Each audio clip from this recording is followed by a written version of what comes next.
За нэг конгрессийн юмсан дээр хэдхэн жилийн өмнө нэг том асуудал гарсан. Мэдээллийн дайн болсон гэдэг юм.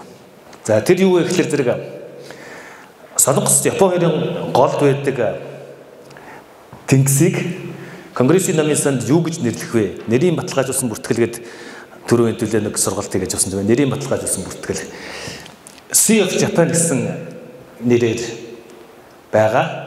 Одоо ч байгаа. Тэрийг эсэргүүцсэн Солонгос гаралтай Солонгос намын санч нар эсэргүүцээд тэрийг East Sea гэж нэрлэнэ гэдэг. За хэцүү. Нэг газар усны нэрийг нэг хүнийг хоёр өөрөөр нэрлж өрдөөсөө болохгүй. 100-ийн талбар дээр нэг нэр байх ёстой. 400 дээр бусд нь байж болно тийм ээ. Манай каталогч нар одоо каталогч намын санч каталогч биш бол уучлаарай жаахан хачаа юм нэр сонсогдоод байж магадгүй. Каталогч нар бол аюу тодорхой сайхан мэдж байгаа. Нэрийн баталгаажуулсан бүртгэлийн 100 дээр юу байх ёстой. Ингээд том юм болсон. Тэмцэл болсон. Энэ тэмцлийг намын санч тэглүүлсэн. За дараа нь элчин сайдын яамнууд оролцож гэлсэн. Японы элчин сайдын яамнаас нэг бичиг ирдэг. Жаахан байж байгаа конгресс юу Солонгос элчин сайдын яамнаас нэг бичиг ирдэг. Ингээд улс төрийн ийм том мэдээллийн дайн болж шүү дээ. Тэрийг юу гэж нэрлэх вэ гэдэг асуудал. За энэ дээр нь Японы тал ялсан. Яг л Sea of Japan гэдгээр нь юу хөвшөөж явцсан учраас Sea of Japan-аар явлаа. Дахиад юм гарлаа. Ток Island гэдэг энэ Солонгосын тал дээр байгаа ийм нэртэй юг нэг газар усны нэрийг Франц үгээр Liancourt Croix гэсэн алд улсын Франц үгээр нь нэрлүүлэх ёстой гэсэн саналыг нэг тал нь бас тавиад тэгээ бас бахан маргаан боллоо. За энэ тал дээр нь Солонгосын тал ялсан. Энэ ялсан ялагдсан гэдэг цаана юу яваад байна гэдэг чинь улс төрийн их том юм яваад шүү дээ. Юу гэж нэрлэх вэ гэлээ? Юмыг яаж юу гэж нэрлэх вэ гэдэг тийм ээ. Ингээд энийг ийм тэмцэл энийг шийдвэрлсэн хүмүүс хэн ихлүүлсэн юм бэ? Хэн шийдсэн юм бэ гэхээр намын санчд ихлүүлсэн. Намын санч нар шийдсэн. Монгол гэдэг нэр, Монгол улсын нэр, Монгол улсад байгаа аймагуудын нэр, өөр Монголд байгаа газруудын нэр ер нь ямар юу яаж явах юм? Нэрийн баталгаажуулсан бүртгэлийг хэн хийх хэрэгтэй? Тэрийг юу гэж тогтох юм? Энэ асуудал тийм ээ. За энэ нэг асуудал. За дараа нь манайхтай шууд холбоотой нэг том асуудал гарсан. 5-6 жилийн өмнө та нар нэг ийм мэдээ үзсэн мэдхүү юу Монголын архивын материал өргөд байгаа архивын материалыг хятадын нэг мужийн гээд каталогд орсон байна, каталогжуулсан байна гэдэг. Конгрессийн намын санд гээд том юм болсон шүү дээ. Нэлээд том юм болсон.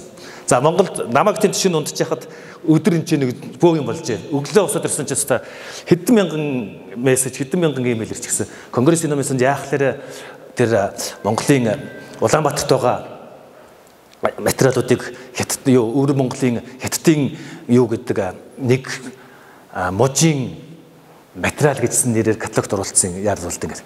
За юу болцсон бол гэдэг нөгөө намаа гаргаад ирээд үзлээ.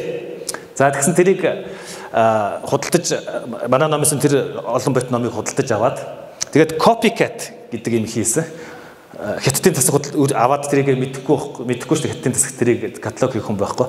Тэгээд гоо copycat гэдэг юм энэ OCL-ийн сүлжээнд нэгдсэн номын сангуудаас аль хэдийн хийсэн нэгийг авна шүү дээ. Тэгээд авсан байгаа юм. За тэрийг нь болохоор хятадын технологийн сургууль илүүд нэг би тэр кодорын тухайд хайгаад олж ирсэн. Тэр сургуулийн хийсэн каталог байна. За тэрний номын санч нэрийн баталгаажуулсан бүртгэлээ харахтаа андуурчээ. Өргөөд байгаа архивын материал гэдгийг харангуйтаа өргөө гэдэг ханзаараа хайгаад үзэнгут юунд байгаа өвөр Монголд байгаа өргөө гэдэг нэртэй жижигхэн хот гараад ирсэн байгаа. Тэгэхээр тэрийг өнө гэж нөгөөдөг чинь андуурч. Би тэрийг юу гэж ерөөсө бодохгүй. Улс төрийн албаар тэрийг тэгчий гэж тэр нэг тэгж нэг тэмцээд байх юм байна. Тэр зүгээр л номын санч яа л да. Тэгээд хийчих. Тэгэн гут нь манай хятадын засаг тэрийг авахта каталогтой хамт авч ийнгээд copycat хийгээд тэгээд авчиж. Тэгээд тэр нь каталогчийн алдаа энэ хятадын их сургуулийн номын санч каталогчийн алдаа тэрийг хүлээн аваад манай нягтлалгүйгээр угаасаа тэр манай номын сангийн хятадын засгийнхан тэрийг мэдэхгүйгээр шууд ганцхан хөлбөр ахарна. Хэрэв олон хөлбөр байвал ингэдэг байхгүй. Аль нь илүү сайн байна гэдэг харьцуулж үздэг байхгүй. Энэ дэж юм, энэ дэж юм. OCL-д нэгсэн өчнөө номын сонгоод адилхан ном хийсэн баг шүү дээ. Тэр чинь гав ганцхан хөлбөр авах тэрийг нь авчихгүй юу? Ингээд ийм том асуудал үүссэн байна. Энэ юу? Name authority гэдэг одоо рекорд буюу нэрийн баталгаажуулсан бүртгэлийг яаж хийх вэ гэдэг асуудал, тэрийг яаж олох вэ гэдэг асуудал, каталогч хүн тэрийг зөв олоогүйгээс болоод улс төрийн ийм том асуудал, Монгол судлалын хувьд бол ийм том асуудал үүссэн байна. За ингээд үзэхлээр та бид ер нь юун дээр сууж байгаа улсууд үлээ, юу хийж байгаа улсууд үлээ гэдэг чинь бодогдохоор байгааз. ÖСЛ-д байхгүйг бас гайхгүй юу? ÖСЛ-д байжсэн бол танай номынсан үндэсний номын Монголын үндэсний номын сангаас нэг каталог ирчихсэн.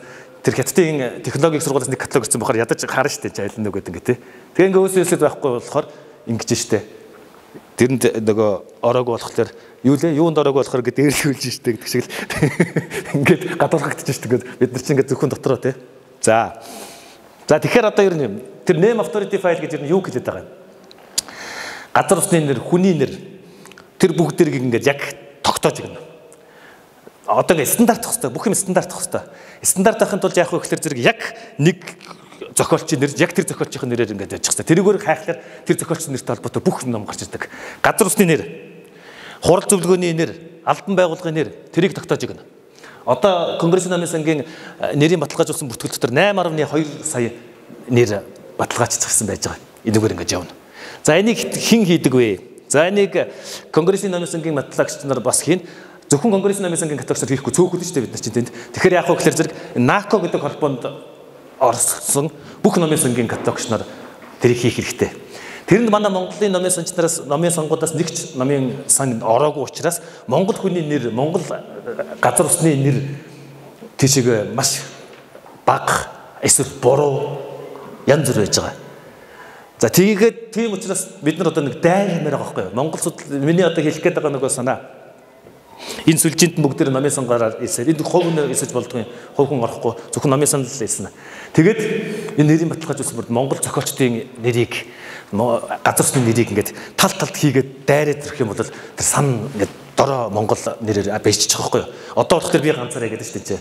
Хийгээл өдөр болгон л хийж байгаа. Гэхдээ тэр чинь хятад солонгос чинь 100 гараа хэдэн мянгаараа хийж яхад Монгол намын санч ганцаараа тэнд ажиллаад болохгүй. За жишээлх юм бол одоо энэ хэрвээ өвөр Монголд гарсан номыг өвөр Монголд каталогжуулаад хятадын каталогоор ороод 100 дээр бүртгэгдээд ирнэ гэвэл Иши Банжуе гэдэг нэртэй ийм зохиолч гарч ирнэ гэсэн үг. Тэгээд тэрүүгээр баталгаажна. Тэгээд 400 дээр ингээд янз бүр. За наадтаар энийг янзлаад 100 дээр Иши Банжуе гэж тавиаг. Иши Банжуе гэж хэн бэ? Энэ нь Сонгба Камбу Иши Банжуе гэдэг. Тэр нэртэй зохиолч одоо бүртгэгдээд явах нь шүү дээ. Нэрийн баталгаажсан бүртгэлийг аль номынсаа хийсэн шалтгаалаад Сүмхан бишэлжэр байхгүй юу? Сүмхан бишэлжэр. Өнөө 400-ууд бүгд дээр ингэж байна. Янз бүрээр төв дээр Сүмхан бишэлжрийн 100 юугаар тогтогдсон. Төв дээр тогтогдсон. Төв дээр яг Ишэ Балжор гэдэг тэр төвд галгаараа тогтогдсон байж байгаа. Лаши Пенсике гэдэг нэртэй Монгол зохиолч энэ бүтээл ингээд дэлхийн намын сонгуудад явж ивэл яамаар байна. Тэр нь хэн бэ? Лаши Пенсике. Раши Пунцаг. Тэгэхээр хэн төрүүлж хийгээд хэн төрүүлж тэрний баталгаажсан бүртгэлийг бүртгэснээс шалтгаалаад тэр хүний нэр тэгээ тогтоож явчих واخхой. Дараа нөгөө 100-400-оос ялхад төвхтөн штэ. Буцаагаад тэрийг нэгэн төвцөн. Тэгээ бид нар нөгөө сүлжээндээ байхгүй юм чинь хятадын намын сонгууд бүгдээр байж байгаа юм чинь өөр Монгол зохиолчдын нэрээр ингэж л орно гэсэн үг. За Монгол намын санчдын дэлхийн намын Монгол судлалд гүйцэтгэх үүрэг гэдэг чинь одоо энэ явж байгааз Иши Банжуе ах юм уу, Лаши Пенсих ах юм уу, Раши Пунцаг ах юм уу, Ишэлжэр ах юм уу. За дараа намын сангийн ангиллалын асуудлууд ангиллалыг баяжуулмаар байна. Ажил баяжуулах хэрэгтэй байна. Бид нар ихэвчлэн манай намын сонгууд ихэвчлэн DDC-гээр явж байгаа тийм. DDC-г баяжуулахад оролцож чаддаг уу? Чадах уу? DDC-д шинэ ангиллал юм уу гаргаад юм уу шинэ юу гаргаж чадахгүй болохгүй тийм чадахгүй юу? Харин тэр чинь их хэцүү байна. За намын сангийн янз бүрийн ангиллууд байна. DDC байна, UDC байна, LCC байна. Column classification байна. Одоо дэлхийн нийтээр хэрэгжилж байгаа ч одоо энэ хоёр DDC Library of Congress, LCC. DDC-г бол ерөнхийдөө олон нийтийн намын сонгуудаа хэрэгжилж байгаа. Тэр нь DDC-г чинь яг олон нийтийн намын сонгууд хэрэгжилж байгаа нөхлөөр амархан хялбар бүр нарийн гүнзгий юм руу орохгүй эвтэйхэн юутайгаа уншигч нартай илүү хурдан төхүүлэх гэдэг байгаа шүү дээ. Академик номын сонгуульд бүгдээрээ дэлхийн нийтээр ACC-г Конгрессийн номын сангийн энэ ангиллыг хэрэгжилж байгаа. ACC-г хэрэгжилж байгаа. Одоо энэ ангиллыг хэрэг энийг хэрхэн баяжуулдаг би мэдэхгүй. Би өөрөө энийг хэрэгэлдэг учраас энд манай номын сонгуульд энийг хэрэгэлдэг бол энийг баяжуулдаг уг энэ систем рүү ормоор байгаа юм. Лаборатори Конгрессийн номын сангийн тэр ангиллыг нь баяжуулаад сэдвийг нь баяжуулдаг ажлыг одоо бас л одоо яг ганцаараа хийж болчиход байгаа. DDC чинь яг учир дутагдaltaаг нь ер нь харъя гэвэл одоо миний мэдхээр одоо Монгол тусдаа болсон уугүй юу? 959 цэг 5 дээр өвөр Монгол хоёр хоёулаа хамтдаа байгаад байдаг шүү дээ. Одоо тийм байгаа юу? Үгүй юу? DDC-гээр каталог гэдэг хүн байна уу? 959 цэг 5 дээр өвөр Монгол хоёр хамтдаа байдаг. Тэгэхээр чи хацсан байгаа өвөр Монгол хоёр нэг дугаа гэдэг. 951 болохдоо гадаад Монгол гэсэн нэртэй болж байна. 950 дээр болохдоо яг Аз гээл тэгэл 517 газар зүйн код өгвөл Монгол гэж яхаа наад ч айгүй хэцүү байгаа. Энд чинь тэгэхээр чи нөгөө бидний Монгол судлаач нар Монголын тухай номыг олдлоод үзэхийн тулд хайх гэхээр чин DDC-гээр болохоор яг ийм их асуудал гарч байгаа байхгүй. Конгрессийн номын сангийн ангиллаар нөгөө академик номын сонгуулийн ангиллаар очиход нэг тодорхой юу DS 798 Монгол DS 793 чинь хятад дотроо нөгөө юугаар ангиллаа авчна. Тэгээ M 7 нь болохоор өөр Монгол ахгүй юу гэдэг. Ингээд авчихсан. Хятадын нэг мөж гэж байна. Айгуу хэцүү. Харин тий. Тэгэхээр чи тэр хятадын мужийн юу гэдэг чинь аргагүй болчиход байгаа юм. Тэр Монголын эрхээ газрууд нь Монгол түүхийн ном дандаа тэгж ангиллагдчих болж байна. Одоо манай за тэр сонсоо Монгол судлал Монгол номын санчийн гүс хөрг номын санчдын бүрэн дээр өмнө хятадын мужийн юу гэдэг чинь тийм. Усаар тогтолсон Монгол улс яхтараа энэ англи дээр 950 яг зөв. хятадын нэг мөж болоод явах хэрэгтэй юм би бичсэн. Яг зөв. Маш зөв асуудалсан гэсэн юм. Саяны тэр Солонгос номын санчнаар босож эсэргүүцэн тэмцлээ гэдэг шиг одоо ингээд босоод эсэргүүцэн тэмцээд тэгээд DDC рүү тэгээ явуулах хэрэгтэй байхгүй юу? Гол нэг системд та нар ирэх нь байхгүй тул хэцүүлдэ. Энд би өөрөө систем дотор нь байж байгаа учраас энэ буруу ингийн гэдэг тэгээ нэмэд байжуулж яваад чадчих байхгүй. Одоо нэг ингэж ирэх юм уу? Яа. Надад өөртөө амар чадсан. За. Микрофонгүй ирэх юм уу зүгээр? Диффузерыг холдуулж яг энэ диффузерыг бүр хойно тавьчих. Оо энэ чинь уцсгүй биш зүгээр амар юм биш үү? Тэгээ. За.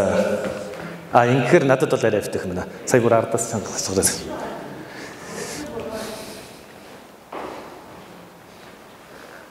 За тэгэхээр Конгрессийн номын сангийн ангиллал бол нэг ерөнхийдөө нэг иймэрхүү ангиллалтай харагдтыг. DDC-тэй харьцуулахад энэ Джеймс Хансон, Чарльз Мартл гэдэг хүмүүс 1897 оноос хойш хэрэглээд ирсэн. Дэлхийн ерөнхийдөө академик номын сонгуульд хэрэглэдэг нэг ихтэй сургуулиудын номын сонгууд. Яагаад ихтэй сургуулиудын номын сонгуульд хэрэглэдэг гэхээр нөгөө DDC ч нөгөө олон нийтийн номын сонд сонирхч хүн ирээд ном авъя гэхээр илүү хялбарчуулаад илүү хурдан нөгөө амар хялбар тал руугаа байдаг. Энэ болохоор илүү нөгөө дотор нь англиад нарийн шинжлэх ухаанаар нь бүр ялгаж байгаа бүр дотор нь бүр их сайн ангилсан учраас англи нь номын ихтэй сургуулийн профессорууд ихтэй сургуульд тусгай нэг сэдвээр дагнан судалж байгаа оюутнуудад зориулсан англи байхгүй юу SSA. Эхлээд англи нь байна.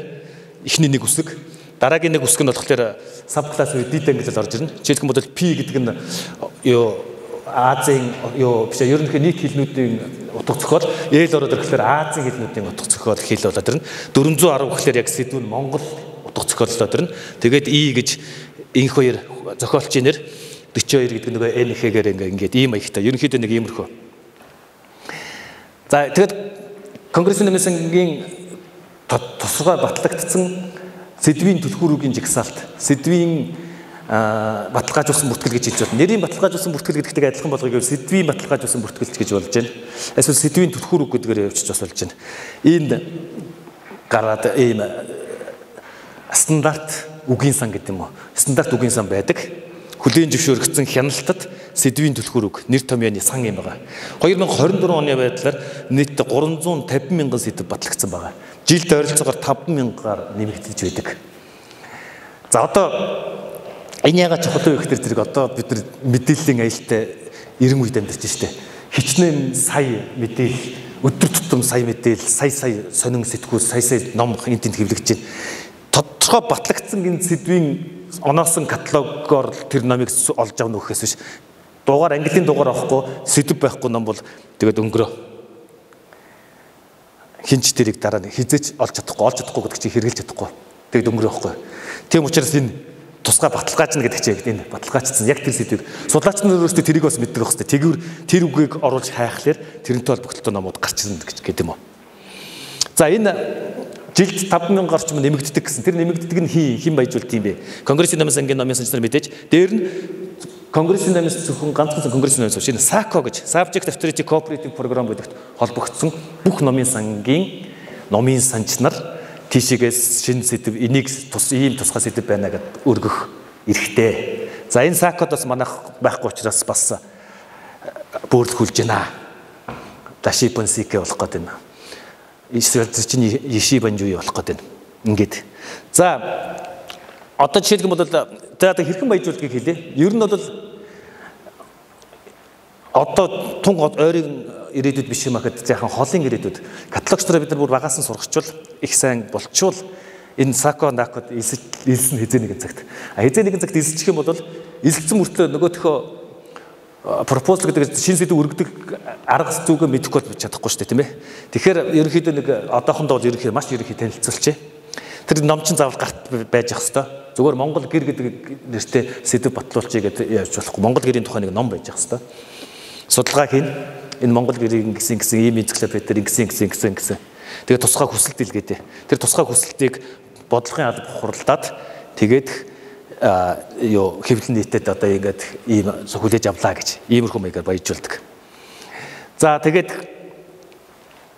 би өөр хамгийн анхны болоод хамгийн сүүлд батлуулсан сэдвээ та нарт зүгээр ийм загтлэр нь таны санаачилсан энэ дугаар approved батлагдлаа. За энэ имэйлийг авах болоод дээрээс номын санч хүний жаргал. Энэ DS798 чинь түрүүн Монголын түүх гэсэн шүү дээ. 422 болохоор юу вэ? Монголын доторх угсаатнуудын түүх. Би ингээ араас нүсэг орж ирэхлээр ямар угсаатан бэ гэдэг нь. Энэ баяд B39 гэж баядын угсаатны зөв баядын судалгаагаар тусгай юу байгаагүй. Намайг арихад захчин нэлээд нэг 10-аад байсан. 10-аад угсаатны батлагдсан юу сэдв байсан. Баядаар байгаагүй. Ингээд энэ батлагдлаа. За сая яг гарахаас өмнө их гоё юм боллоо. Яг намайг гарахаас өмнө 9 сарын 3-нд би 9 сарын 5-нд гарсан. 9 сарын 3-ны өдөр өөл даялгуу гэжсэн сэдв явуулсан чинь батлагдлаа гэсэн энэ загтлаарсан. Тэг хэрэгтэй. Өөл даялгуу. Энэ болохоор юу явчихна? Хил шинжилгээр явчихна. Өөл өмнө нь одоо баяд даялгууч гэдэг нь батлагдсан байсан. Нилээ эдийн даялгуу батлагдсан байсан. Энийг бат сайн сүлийн батхүүл батулгуул нэг зохиогч өөл даялгуугаа юу гэсэн? За нэг тийм өөл даялгууны ном ирсэн. Тэр номыг дээр үндэслээд өөл даялгуу гэсэн сэдв явуулсан байсан. Нилээн утасны эцэст 9 сарын 3-нд энэ захиалсан. За иймэрхүү маягаар ингэж баяжуулна гэсэн үг байхгүй. Тэгээд тэр өөл даялгуунд чинь таарсан ангиллын тоос англид хийж өгнө бас сэдв хоёрыг нь хоёул ингэж батлуулна гэсэн үг. За ингээд юу батлуулах юм бэ? Сэдвийг ингэж батлуулах юм байна. Uniform title. За энийг нэгтгэл нэргээд орчуулад явах санаа гаргаад байгаа. Нэгтгэл нэр. Uniform гэдэг чинь яг юуны нэг, form хэр нэг хэлбэртэй нэр. Энийг бас батлуулна. Энийг бас батлуулна. За энийг батлуулахад бас л нөгөө дөрөвчийн номын сангийн каталогч нар батлуулах хэрэгтэй. Энэ тэр uniform title гэж юунд хэрэгэлдэг, яагаад хэрэгэлдэг юм гэхээр зэрэг ана 240 штэ 240. Одоо гээд нэг номын олон хувилбар гараад байхаар одоо Монголын нурс төчөн жишээлбэл 240 дээрээ яг нэг тэд бүгдээр ингэ нэг юм багтааж өгөх хэрэгтэй байхгүй, нэг тусгай нэр байх хэрэгтэй. Тэр нэрийг uniform title гэж байгаа. Анх бүр одоо Библи гэдэг юм уу. Тэгээд Библи өөр хичнээн зөвлөр гарсан яг 240 дээр тэр Библи гэдэг нь байж идэг. Тэрийг uniform title нэгтгэл нэр гэж байгаа. Uniform title Монголын нөхцөл байдлын uniform title олон жил саяхны хүртэл Yon Chao Mishi гэдгээр байлаа. Тэгээд нэгэнт uniform title Yon Chao Mishi чинь бүх Монголын нөхцөл Yon Chao Mishi гэдэг нэрийн дор. Тэгээд англинд D19 гэхлээр монголчууд үлдээ. Монголсон тоо. Тэгээд Yuan Chi гэж байгаа юм чи Y. Тэгээд энэ юуг өсөлтгалаад 9 гэдэг ингээд ийм байсан. За энийг нөгөө хүсэлтэд явуулаад ингэсэн гэд. За одоо Конгрессийн намын сангийн баталгаажуулсан бүртгэлд Монголын улс товчооны нэрийн баталгаажуулсан нэр нь Secret History of the Mongols гэдэг болсон. Энийг дэлхийн бүх академик намын сан дагна. Ингэ дагах ёстой. Тийм учраас DRS гээд S43 болчихно гэсэн үг. Энийг судлаач нар өөрсдөө мэдчихвэл бас их сайн. Та нар одоо Library of Congress-ийн LOC CIG.gov гэдэг хаягаар орно шүү дээ. Тэгэхээр доор нь library catalog гэж яаж байгаа. Тэгээ library catalog гэдэг рүү ороод Secret History of the Mongols гэж хайхын оронд DRS S43 гэдэг энэгээр хайчвал бүх нууц төвчнүүд, бүх төрлийн бүх нууц төвчнүүд бүгд гараад ирэх гэсэн байхгүй. Амар тэгэж. Ямар ч хэлээр гарсан байгаа байхгүй бүх хэд ингээд uniform title. Тэгэхээр Монголын нууц төвч байгаа Yon Chao Mishi гэж нэрлүүлэх үү? Secret History of the Mongols гэж нэрлүүлэх үү гэдэг чинь та бидний их ажил байна. Каталогч нарын, номын санч нарын хийх ажил байна. За энэ миний нөгөө түрүүний хэлсэн гэнэ юунууд 422 гэж нөгөө individual elements in the population тийм ээ. Нөгөө угсаатнуудын тусгай тоонууд гэсэн шүү дээ. За энэ баядыг би хийж өгсөн боржгод энэ хотгоодыг би хийсэн өөрөлдөөсөн даргангийг би хийсэн. Дарганг миний хамгийн анхны хийсэн. D33. Одоо ингэ тусгай тоотой тусгай ийм сэдв болттой болчлоо гэдэг чинь юу гэсэн үг вэ гэхээр нөгөө өвсөн дотор хайсан зүү шиг биш. Ийм сэдвэр даргангийн тухай гарсан ном ийм тоон дотор бүгдээрээ хадгалагдаад хэдэн зуун жилийн дараа ч гэсэн олдно гэсэн үг байхгүй.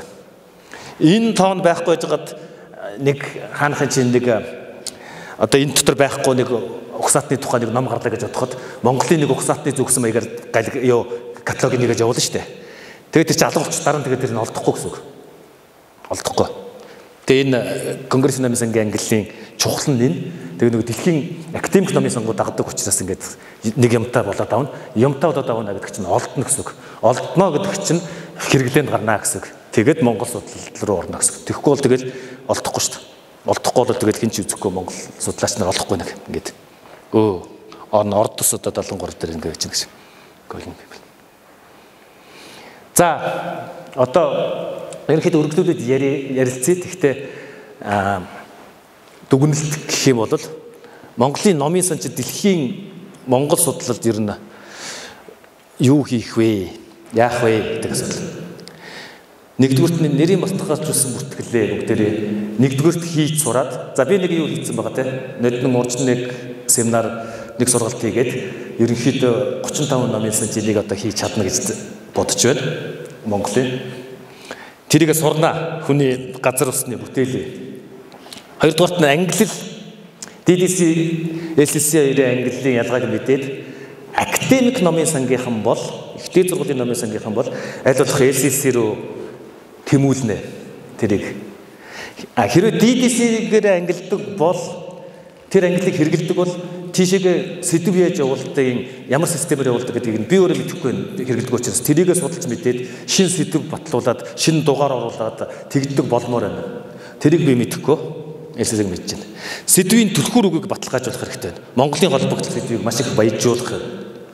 За тэгээд ингэх хэрэгтэй гэж бахан яриад байдаг. Ингэхийн тулд ер нь яах юм бэ гэдэг бас нэг шийдлийг нь бас хэлж өгөх хэрэгтэй шүү дээ, тийм ээ? Ярих хэрэгтэй. За үүний тулд яах вэ? Хэдүүлээ. Номын санч нар та бид яах хэрэгтэй вэ? За мэдээж яг RDA-г судлах хэрэгтэй байна. Гэхдээ RDA-г заавал юу яагаад их хэрэггүй миний бодлоор л. RDA-г заавал үг өсгчлэн уншаад үг өсгчлэн ойлгоод бүр нэг судлах хэмжээнд хэрэггүй. Ер нь ойлгож явах зүгээр. RDA-г бол ойлгоо за юм байдаг ойлгож байгаа. За харин Марк Хорнигийг бол заавал эзэмших хэрэгтэй. Марк Хорнигийг бол зүгээр ойлгох биш, бүр яг эзэмших хэрэгтэй. Бүх юмны чинь суур Марк Хорниг. Одоо түрүүний яриад байгаа бүх юмны чинь доод суур Марк Хорниг. Марк Хорнигоор дамжаал бус руугаа явна гэсэн үг. За тэгээд энийг эзэмших ёстой гэдээ бас хайчихгүй юм хийлээ. Одоо түн удахгүй нэг номын нээлт болно. Марк Хорнигийн 3 удаагийн би нэг сургалт хийсэн тийм ээ. Энэ 3 удаагийнхаа сургалтын агуулгыг нэгтгээд нэг гарын авлага бэлэн болж байгаа шүү. Сая өмнө тий өөрийнхөө хийсэн сургалтуудыг нийлүүлсэн. Тэгээд сая манай боловсролын сургуулийн номын санч Цолмон ирсэн байна. Цолмон сая Америк нэгдсэн улсад дадлага хийсэн очиж. Тэгэн гот нь би өөрөө Марк 21-ийн гол онлоо бичээд Цолмонгоор Монголд Кохо дээр тэрийг яаж харагдахыг нь хийлгээд тэгээд одоо дараагийн 7 хоногт тэгэхэд ямар ч гэсэн гар дээр чинь нэг Марк 21-ийн ном тавигднаа. За энэ зүгээр тэгэх ёстой гэдэг байх биш. Сургалт хийгээд ACMS-ийн сургалт хийсэн. Одоо энэ даваасрын тэрэнд бас өөр гүйцэтгсэн байж байгаа. ACMS Америкийн Монгол судлалын нийгэмлэгээс хамгийн анх намайг ураад онлайнаар хичээл залгуулад дараа нь биеэр 2 удаа ярьж хичээл залгуулсан байгаа. Тэгэхээр энэ Марк 21 ерөнхийдөө бас явхад ямар ч юм нэг тийм нэг ийм хичээл заасан гэд эргээд миний хичээл зууж байсан дэвтрээ хараад байхаас илүү нэг тийм нэг номтой олчих дээр дагах нэг юм гарч байгаа юм. Дараа нь нэрийн баталгаажуулсан бүртгэл үлдэж эхлэх хэрэгтэй. Хэлсэн баха бараг тий. Үндэсний номоос хэлсэн үү хийгээд хэлсэн байгаа. Тэгээд энийг ганцхан үндэсний номоос биш. Чадвал бодвол номын сонгууд бүгдээр нэг системтэй тэгээд нэг сандаа хийгээл тэр сан руу ороод идэг. Тэгэх юм бол маш хурд явагддаг. Тэг яг нэг бэлэн байж байгаа л нөгөө OCL-д нэгдэл ихэд бол Монголоос нэрийн баталгаажуулсан бүртгэл ингээд шууд авахд бэлэн болохоор энэ. Тэгээ нэрийн баталгаажуулсан бүртгэл ягаад ч хадыг түрүүн баха ярьчлаа шүү дээ. Ямар нэрээр нэрлэгдэх вэ гэдэг чинь энэс болж байна.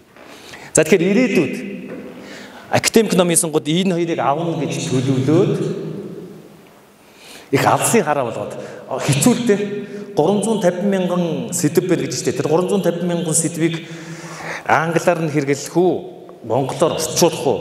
Орчуулна гэдэг чинь өөрөө нэг мэдэхгүй бастай их л том ажил болно. Тэгэхээр энэ ойр ирээдүйд хийж чадах ажил биш. Гэхдээ бүр нэлээд холын ирээдүйд гэж төлөвлөлт тавиад тэр зүг рүү тэмүүлэх хэрэгтэй байна. Одоо тэгтээ эхлэхгүй бол дараагийн үедээ эхлэнэ гэж орхиод явах юм бол 10 жилийн дараа одоо эхлэхэд хэцүү байна гэж дахиад 10 жилийн дараа гэдэг үлдээд худлаа шүү. Тэгэхээр одооноос эхлээд нэг зүг чигтэж явахгүй болохгүй. Тэгжээд тэрний дараа улсын нэгдэхгүй бол энэ англиа мэдэхгүй, энийг мэдэхгүй, энийг хийж чадахгүй байгаа нэгдчих юм бол балай болох байхгүй, хачин болох байхгүй. За нэгдсэн одоо тэр Монгол улсаас одоо ийм номын сан, тэр сургуулийн их сургуулийн номын сан төлбөрөө төлөө цайхан нэгдээд ирлээ гэдэг.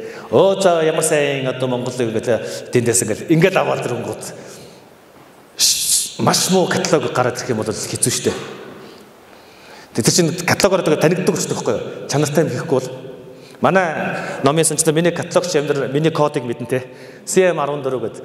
CM14 миний каталогийн код дэлхийд даяар тэр чинь тэгээ явж байгаа хараад энэ саруулагч ийм онцгой каталог хийсэн байх нэг харахаар чинь муухай шүү дээ. Танигдэн шүү дээ. Тэгэхээр чи би нэрээ хичээгээд сайн каталог хийнэ үстэй. Би одоо Монгол нам яаж байгаа турк номын каталогыг бас энэ copycat руу хийсэн гээ copycat хийдэг байхгүй юу?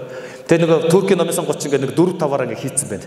Тэгээ ингээ харьцуулж харж агаад ингээ авж байгаа. Тэгээ тэр дотроос жишээлх юм бол дандаа алддаг нэг номын сон байдаг байхгүй юу? Алдаа нэг тодорхой. Тэгээ тэгээд Туркээс нөгөө Туркэд ажилладаг Кайрод гэдэг Туркийн төвөөс мэрэгчлүүд нь ирэхлээр энэ номын санч эдийн номын санчид энийг нэг засуулах хэрэгтэй нэгэд хэлээд гэсэн чинь тэрнийх нь код нь TK8 гэ. Тэр нь коуч гэж их сургууль. Хүүхс айгуу алдартай айгуу том их сургууль шүү дээ гэдэг яана гэж байхгүй. Тэгээд каталог нь тэгэж очиод ÖСС-гээр дэлхийн нийтэд тэгээд муу каталог ирээд тэрийг бурууг нь хараад ингээд харагдаад танигдана гэдэг чинь хэцүү байгаа сте. Тэр номын санчаас одоо тэр номын сум хэцүү яа. Тийм учраас энэс өмнө бүгд энийг эхэлж янзын сайн сурчаад тэгээ энэ дэлсэд ингэн готл одоо та бидний бүтээл зөвхөн Монгол дотор одоо байгаа дэлхий рүү тарж эхэлнэ. Дэлхийн нийтийн номын сангийн ажлыг авдаг болж эхэлнэ. Тэгээд дэлхийн нийтийн номын сантай мөр зэрэгцэн Монгол хүний нэрийг ялангуяа нөгөө 10 Монгол 2 гэж ялгархаас өмнөх үеийн Монгол хүний нэр эвгүй байгаа шүү дээ. Өвөр Монголд байсан хүн бол хятад маягаар түрүүний лаши бүнжээ гэдэг явахаас аюулаас сэргийлж бидний хийсэн та нарын хийсэн нэрийн баталгаажуулсан бүртгэл тэр хүний нэр болж үлдэнэ гэсэн үг байхгүй. Энэ дэлхийн Монгол судлалд номын санч нарын гүйцэтгэх үүрэг маш чухал үүрэг. маш чухал. Дайн боллоо гэсэн чинь хоёр элчин сайдын конгресс намын сан дээр баг байлгаж байгаа юм чинь. Ийм байхад бид нар одоо Монголын өв соёлыг хадгалахын төлөө энэ бидний тэрхэн дээр толгойн дээр байгаа үүрэг нь шүү. Тэгээ яах вэ? Бүгдээр талд юм хийгээл хичээгээл яваад байгаа. Тий одоо жишээлбэл бол энийг ямар ч хэсэн хийчлээ. Дөнгөж бүр анхны юм. Цаашаа өчнөө юм хийх хэрэгтэй даа. Гарах ажил маш их байна. За баярлалаа.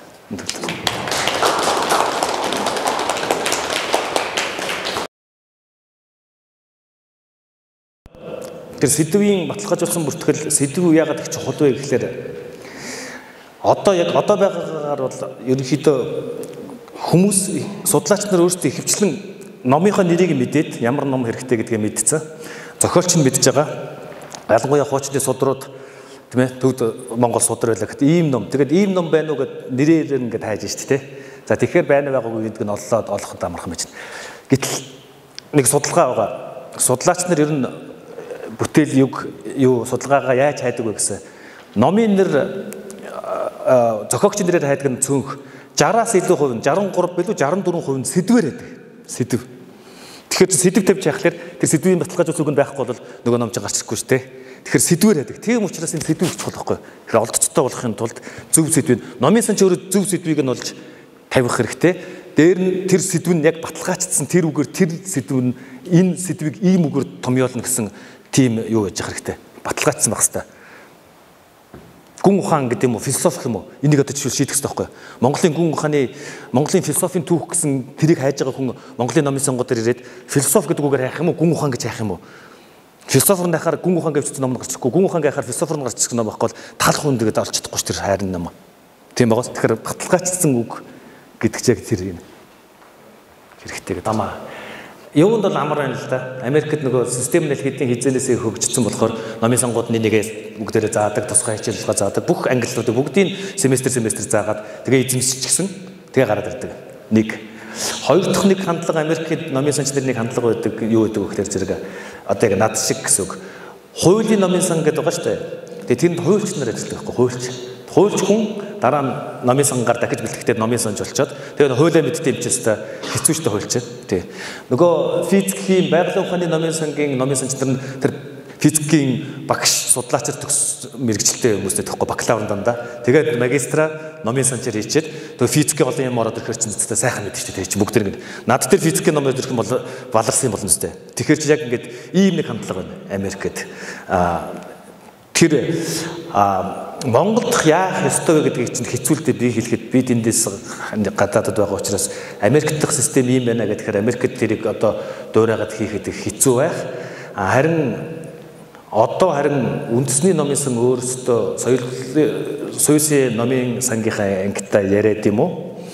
Яг одоо сурж байгаа хүүхдүүдээ их хэлэх юм бол ер нь үр дүнтэй болох байх. Яг тэр нэг ойлгох байх. Хоёрдугаарт нь болохоор би өөрөө яаж сурсан гэдэг нь надад бол үр дүнтэй байсан. Тэр нь яасан бэ гэхээр түрүүн би хэлсэн шүү дээ нөгөө физикч хүн ирээд номын сан сураад физикийн номыг маш зөв ангилдаг те. Яг тэрнтэй адилхан 2019 оны 3 сард тэрнээс өмнө би зүгээр контрактороор сайн дураар ажилладаг байтал яг жинхэнэ ажилтнаар ирэнгууд ердөөсөө яг араас нь өдөр тутам RD-гийн хичээл өглөө 3 цаг. Миний ажлын нэг хэсэг авахгүй тэрийг сурах. Өглөө 3 цаг. Тэгээд үдээс хойш ажиллая гэдэг. Дараа нь каталог конгресс нэмсэн нөгөө LCS шүү дээ. Конгресс нөгөө сэдвийн баталгаажуулсан. Нэг сарын дараа тэр явж байгаа. Өдөр болгон тэгэхээр их үр дүнтэй байсан. Ягаад үр дүнтэй байсан гэхээр би өглөө нь очиод нөгөө ажил дээрээ LC конгресс нэмсэн сэдвийн баталгаажуулсан үгээр хичээл суучаад үдээс хойш нь ажил дээр ирээд нөгөө ном бариас сууж байгаа байхгүй. Нөгөө заасан хичээл ингэсэн. Тэгээд дараа нь мэдэхгүй сэдв гараад тэгэхээр маргаашийнхаа хичээл дээр чухлаар нөгөө багшраас асуугаад ингэсэн яах вэ? Ингээд бүтэн нэг сар RD-гээр бөмбөгдүүллээ. Нэг сар LCS конгресс намсангийн баталгаажуулсан үгээр бөмбөгдүүллээ. Нэг сар нэрийн баталгаажуулсан бүртгэлээр бөмбөгдүүллээ. Ингээд өөрөө ажил дээрээ яг ном дээрээ үдээс хойш нь ажиллаад баталгаа хийж үдээс өмнө сураад исэн чинь нэг жилийн дотор ерөнхийдөө 3 жил 4 жил үзэмшдэг номын санч гэдэг мэргэжлийг ер нь нэг жилийн дотор тийм тэгж бөмбөгдүүлээд эзэмшсэн.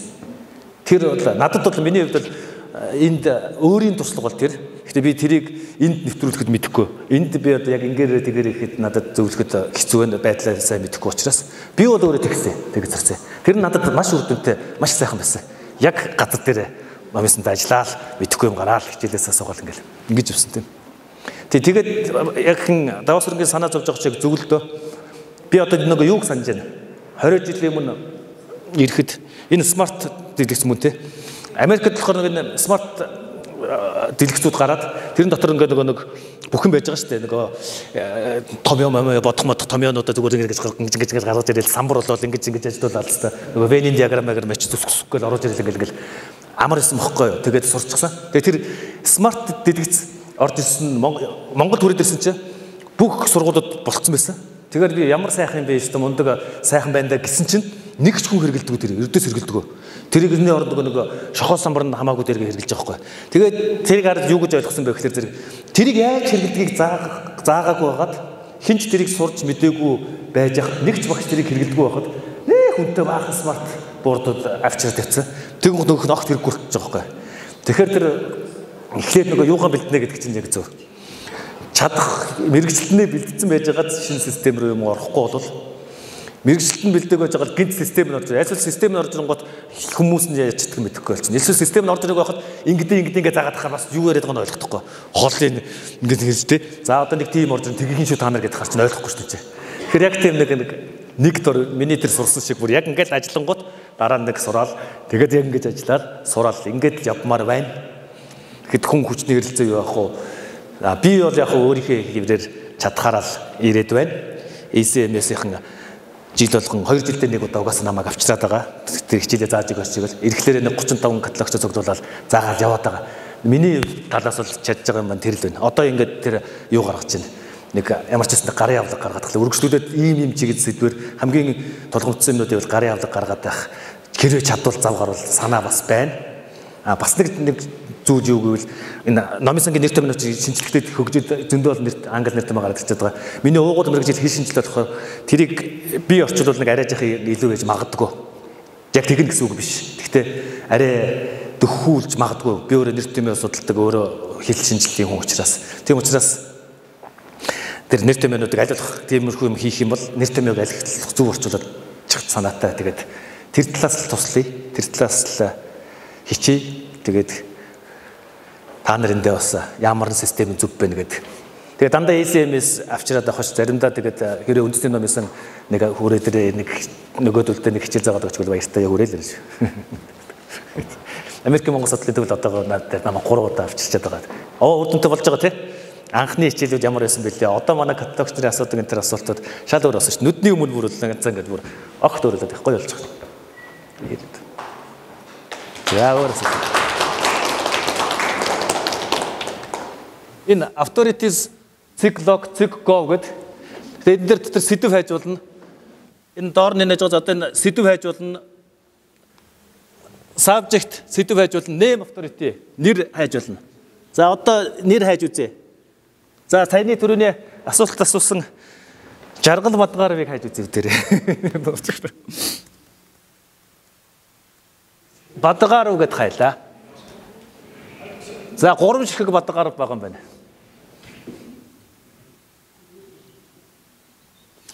3 байгаа боловч 3 угаасаа нэг л жаргаллаа юм л да. Яагаад гэвэл нөгөө ингэсэн шүү дээ. Түрүүнээс хойш би нэг 100 400 гэдэг нэг юм хэлээд байгаа.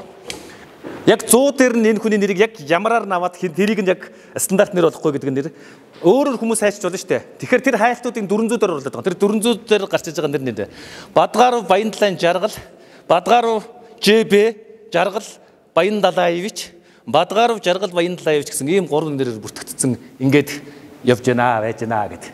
Одоо энийг заавал та нар дахиж хийх хэрэггүй байхгүй юу? Жаргалын ном хүрээд ирэхлээр шууд энэ нэрийн батгаж өгсөн бүртгэлийг аваад хийчихнэ. Authorized гэдэг нь одоо энэ гэж байна. Authorized гэдэг нь одоо энэ нүгээр яг тогтгоцсон байна. Энүүгээр. Энүүгээр тогтгоцсон гээ ийшээ орно шүү дээ. За тэгэхээр одоо ингээд гарч ирнэ. Жаргал баян гэдэг янз бүрийн ийм нэрээр ингээд галзууд овгтойгоо хүртэл чинь галзууд бие жаргал гэж сэтгэлээр хүртэл болгоцсон байна шүү дээ. Тэр нь ингээд хүн өөрөөсөө зохиогоод өчөхгүй одоо ингээд